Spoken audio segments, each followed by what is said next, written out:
In the region of Mount Lebanon of Charbel, on a hill, which is regarded as one of the most beautiful hills in Lebanon, is a monastery belonging to the Lebanese Maronite order, known as St. Marin Monastery, Annaya. It lies in Annaya to the west of Hermitage and the south of Meshmesh.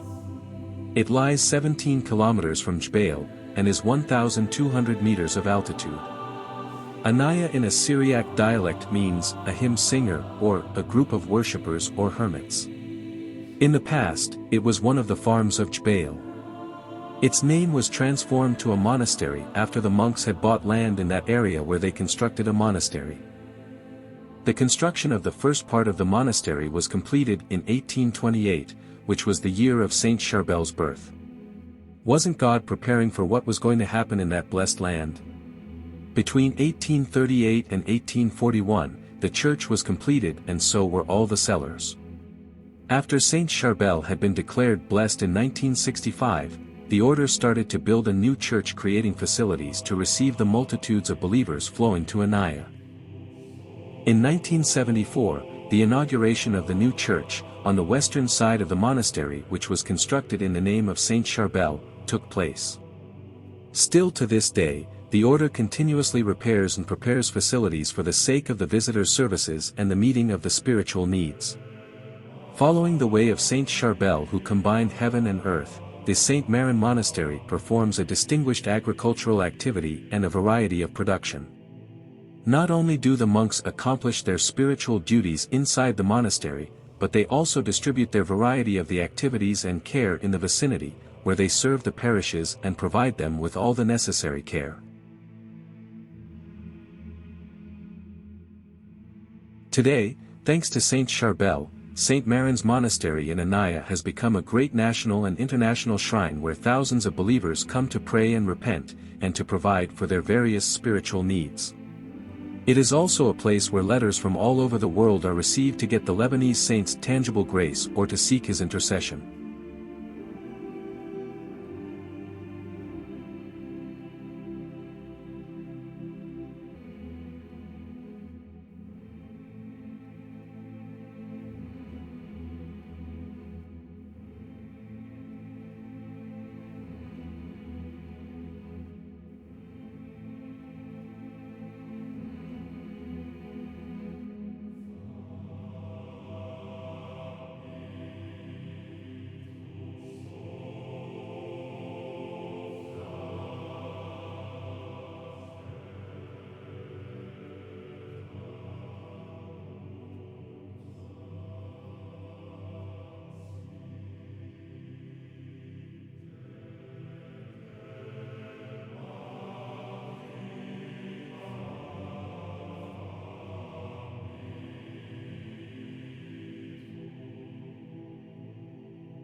In 1798, 100 years prior to Saint Charbel's death, Yusuf Bu Ramya and Daoud Isa Khalif Fi from Amej built a monastery on the Annaya Rosi hill. Yusuf and Daoud finished constructing the monastery in 1811. They called the place of worship, which was built on old ruins, the Lord's Transfiguration. Their purpose was to refrain themselves to the hermit's life due to being fed up with the world.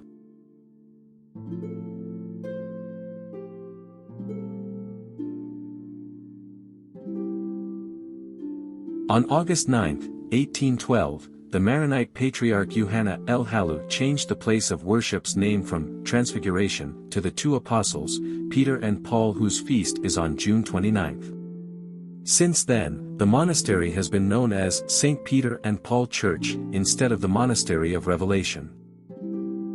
During that period, there was a need for a priest to take care of the spiritual service. Therefore, Yusuf and Daoud asked the order's general superior, Father Ignatius Blabel, on November 20, 1814, for a priest to serve this mission. They gave him full authorization in the house of worship and its land. And that was in accordance with a decree directed by Patriarch Yohanna El Halu to the general superior.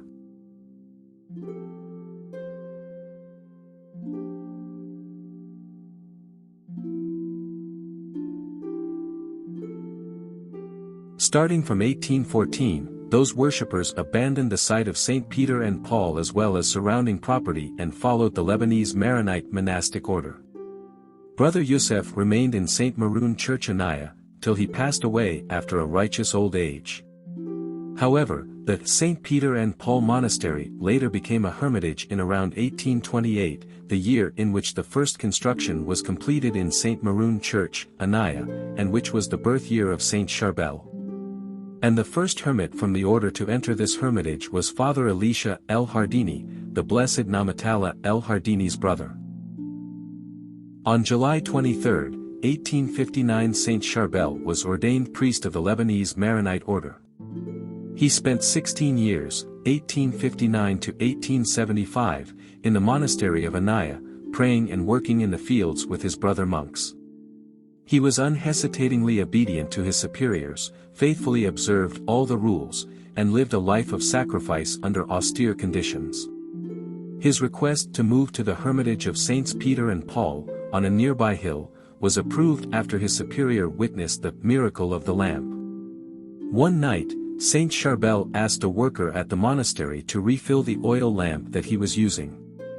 Although the worker filled it with water instead of oil, the lamp still gave light as usual and kept burning throughout the night.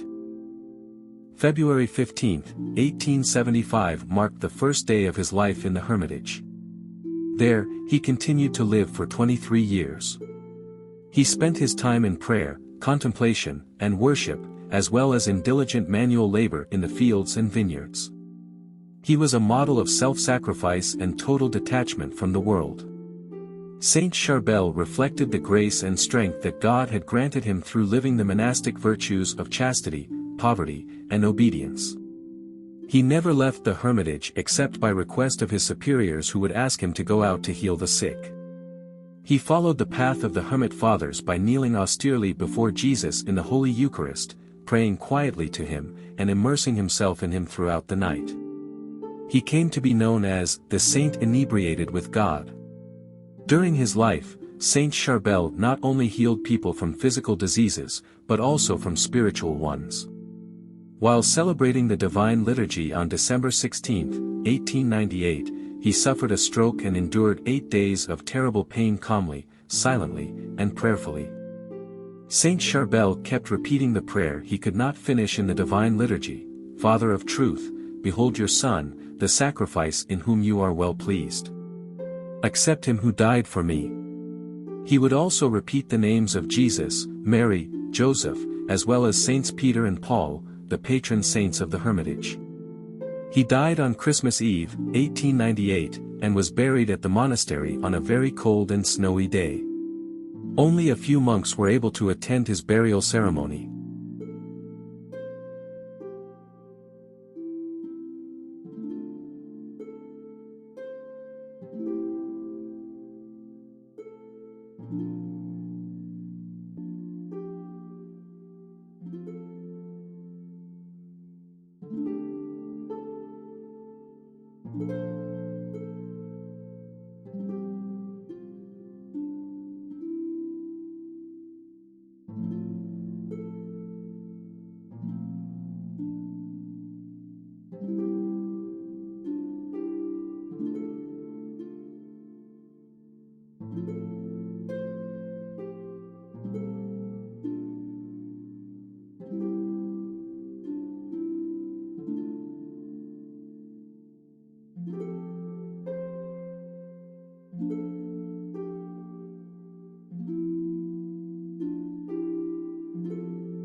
On the holy ground of Lebanon, Brother Estephan Nami saw the light. Under the wings of the Maronite church he grew up and in the care of the Lebanese order he raised. He was inspired by the spirit of worship and the motivation of holiness, transferring them in his turn to upcoming generations. Brother Estephan was born in Lehfed, on March 8, 1889. His parents, Estephan Buhaikal Nami and Christina Badawi Hannah Khaled, were very decent. He was baptized on March 15, 1889, at Our Lady Church of Lehfed, by Father Gerges Fadel. He was given the name of Yusef. Yusef grew up in the warmth of his parents. He was the youngest among 3 boys and 2 girls. He was pampered by everyone and he brought joy, and he was the angel of the family. He used to run away from noise and prefer loneliness and quiet. When he wanted to pray, he went to a peaceful place where he could meditate and listen to God. He learnt the basics, reading and writing, as well as Christian teachings principles with the children of the village under the trees near the church of Saint Estephan. Since his childhood, Yusef loved God and Holy Mother Mary. When her name was mentioned, his heart jumped joyfully, especially when he recited the rosary slowly, meditating each word and sentence. He prayed with deep faith and piety. He used to remind his family to start the traditional evening prayer that fermented the members and turned the Christians' houses into a paradise corner. Yusef, at a young age, he prayed the following prayer: God can see me, God can see me. Jesus, Mary and Saint Joseph, help me at the moment of ordeal. In 1905, when he was 16 years old, Yusef left his parental house heading to the monastery of Saints Cyprien and Justina in Kfifan in order to become monk. 8 days later, he wore the novice's cassock and took the name of Estephanos. On August 23, 1907, the superior of the convent, Father Yusuf Sakhr from Kfifan, blessed the simple vows of Brother Estephan, who wore the novice's cassock. Afterwards, Brother Estephan spent a 31-year monastic life, 12 years at the monastery of Our Lady in Mifouk, 10 years at the monastery of Notre Dame de Secours in Charbel, 3 years at the monastery of Saint Antonio's in Hub, and around 7 months at the monastery of Kfifan. He also lived in Saint Shalita Monastery in Katara and the monastery of Saint Maron in Annaya. Brother Estephan was a worker monk. He worked in the fields and gardens of the monastery. He was responsible for the field. He learnt as well carpentry when he was in Mifouk. Furthermore, he was good in construction and he was sturdy. Thus, he spent his life in the fields of the order. Brother Estephan has demarcated the borders of the order's land when the latter bought it. He was conveyed to reveal the marks after a long conflict. When he achieved his mission and resolved the problem due to his perspicacity, his cleverness as well as his good intention, he went back to the monastery of Kfifan. He was extremely tired and ill. In the evening, when he was sitting with the other monks, Brother Charbel Nami, before going to sleep, asked him if he wanted to get his jar filled with water, and he answered, "Do whatever you want." When Brother Charbel was heading towards the room of the said monk to bring the jar, Brother Antonio's Rami followed him asking, "Where can we find water?" When he followed him back, they found out that Brother Estephan had passed away. Report on his death. Brother Estephan had a pious life that ended virtuously at the monastery of Saint Cyprien and Justina, on August 30, 1938. Father Antonio's Nemat, superior of Kfifan Monastery, wrote in the register of deceased monks. On Tuesday 30th of August, 1938, at 7 p.m., Brother Estephan from Lehfed left this ephemeral world at the age of 49. He was a helpful monk and devoted to the interests of the monastery. He was strong and sturdy, peaceful, kind and sober. He worked in the fields and he was skillful in manual labor. He respected his duties as well as his vows and achieved the required mission meticulously. Brother Estephan was buried in the tomb of monks in the monastery of Kfifan.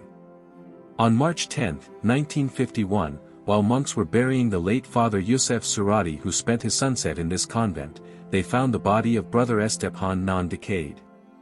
Then, he was moved to a new tomb where he lays today and where visitors seek his intercession or ask the grace of healing.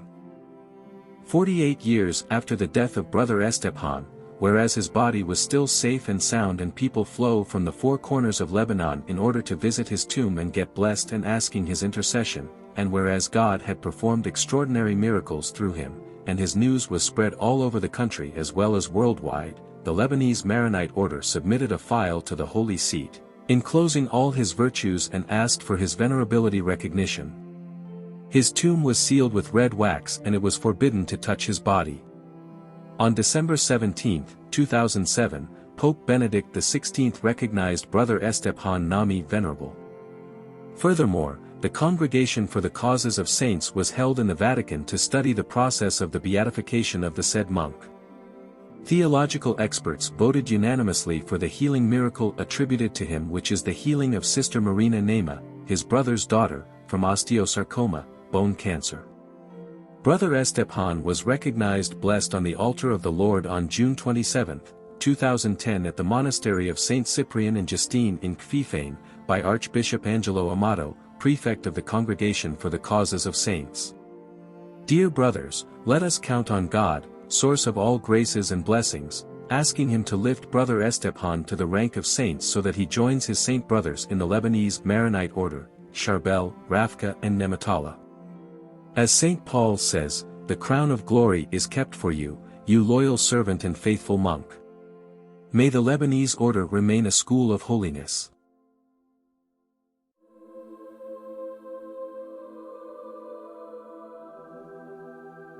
The monastery of Our Lady Mifouk is one of the ancient monasteries in the Maronite Church.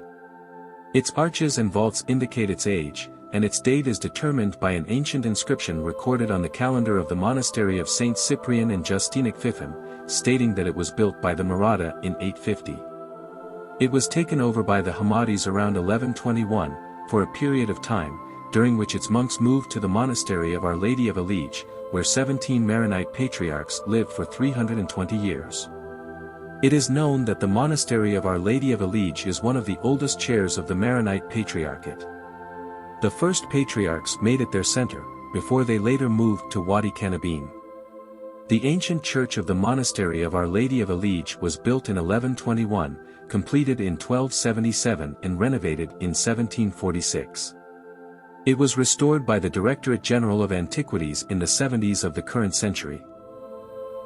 The order received the monastery of Mifouk in 1766, from Prince Yusuf al-Shahabi, along with other monasteries of the Byblos and Batrun region, by Sheikh Saad al-Khoury and Sheikh Saman al-Batar, during the reign of Father General Iklamas al-Mazrani. When the monks took over the monastery, they suffered a lot of trouble in rebuilding it and preserving the integrity of its property. One of the important historical events that took place in this monastery was that a regional council of the Maronite Church was held there. Headed by the Apostolic Nuncio Father Boutros de Morina, and the Patriarchal Vicar Archbishop Michael L. Kazan, on July 2, 1780. In addition to the bishops of the Maronite community, the synod was attended by the superiors general of the three Maronite orders. At the General Congregation of the Order held on November 16, 1847, it was decided to separate some of the properties of this monastery, to establish the monastery of Mar Shalida, Qatar. In 1850, Yusuf Maklouf, Saint Charbel, entered the city and spent 1 year there, then moved to the monastery of Saint Maron, Annaya. Between 1778 and 1873, it incubated 287 novices, witnessed, between 1780 and 1898, the presentation of the vows of 317 monks, and ordained, between 1789 and 1921, 27 priests on the altar of its church. To complete this role, the monastery received monks studying in the supplementary and secondary levels, between 1948 and 1950. In 1922, the order established an institute in the monastery, which soon became a secondary school. During the two world wars, the monastery opened its doors to alleviate the pain of the homeless and hungry people coming from all sides.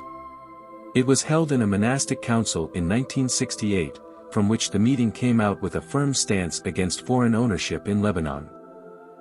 Among the archives of the monastery of Our Lady Mifouk, the archaeological image of Our Lady of Elige, which was restored between 1982 and 1987.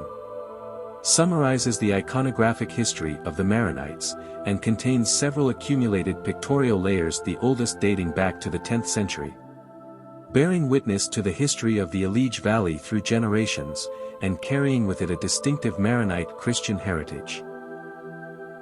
Three basic things were highlighted in the icon, the first of which is that the sun and the moon that appear at the top indicate that the Virgin Mary is the Queen of night and day, but this symbol has transformed over time, after the series of restorations that the icon undergone, into two angel heads at the top in the 10th layer of it, and this may be the result of Western influence. The second is that there are three stars, one on the forehead of the Virgin, and another on her right shoulder, and in her left hand she holds Jesus, the third star, symbolizing the Immaculate Conception. The third thing is that the two dominant colors on the icon are blue and earthy, and in iconography blue symbolizes permanence and earthy color symbolizes all that is ephemeral. The Virgin in this icon combines the two colors, that is, God painted her blue in order to be the Mother of God the Son.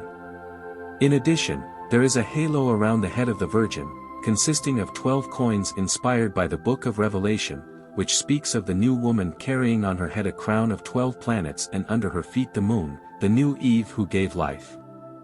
The basic design shows the image of the Guided Virgin, an ancient Syriac genre that dates back to the early Christian generations. Another Syriac feature in the picture is the handkerchief opening around the head of the Virgin.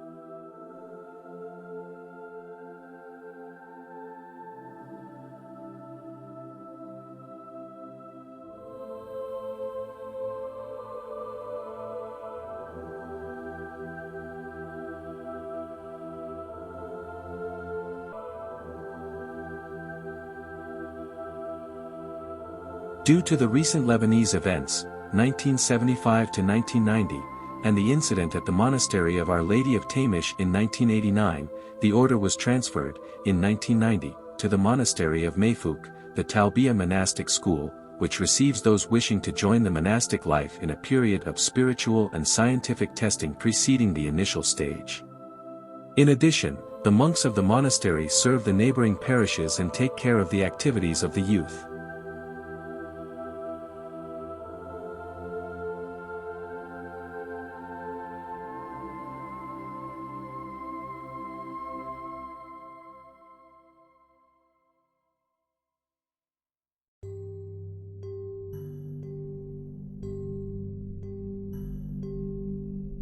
The name of Kfifan derives from a Syriac word meaning the small holy place.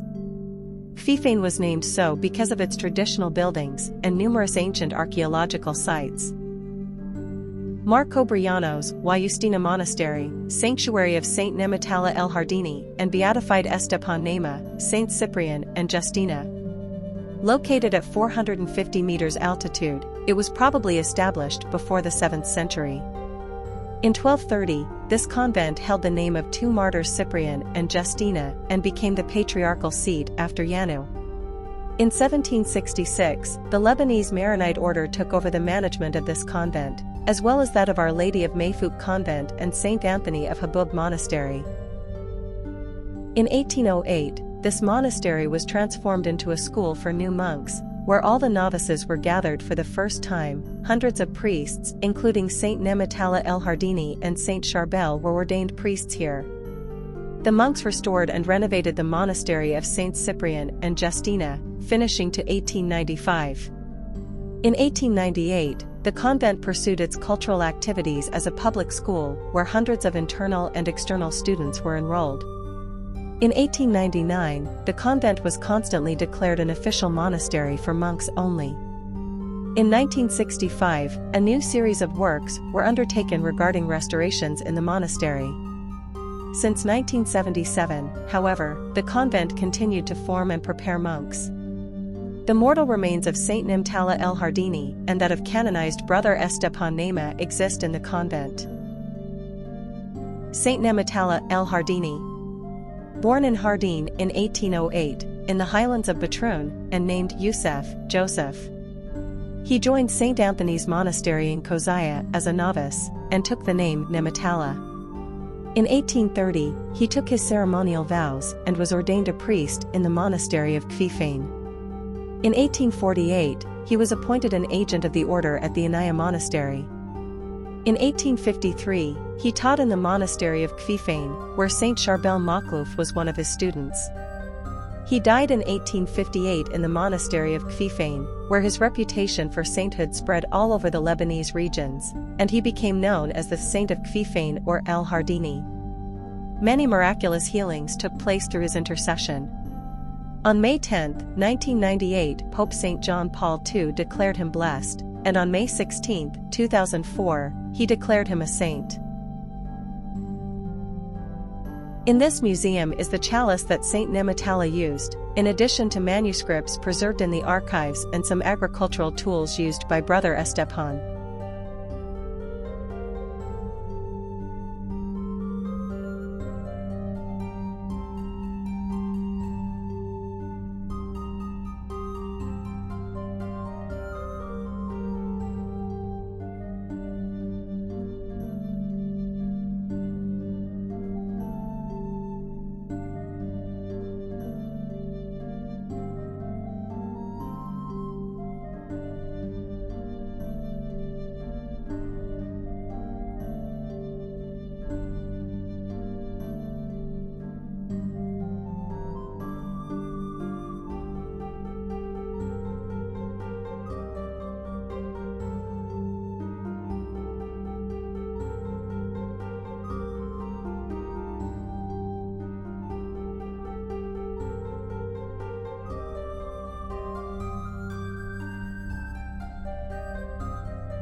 St. Joseph Monastery is situated in a serene, calm and picturesque area in the village of Jerbata, in the Batroun district in North Lebanon. Construction of the convent began as early as 1896. One of the nuns who stand out in the history of the monastery is Sister Rafqa, 1832–1914, who bore terrible suffering with patience and forbearance. After her death, a number of miracles occurred through her intercession, and the earth of her tomb has become a source of divine graces, and many remarkable cures have been confirmed. On June 10, 2001, His Holiness Pope St. John Paul II canonized her a saint in the Catholic Church. The monastery houses the remains of Saint Rafqa and is a well-known religious pilgrimage site in Lebanon. Many visitors from throughout the world come seeking her intercessions and prayers on a daily basis, and the nuns offer them spiritual guidance and hospitality. St. Joseph Monastery, Tomb of Saint Rafqa, a place where faith, prayers, and real life come together in harmony for the glory of God and the upbuilding of His Church on earth.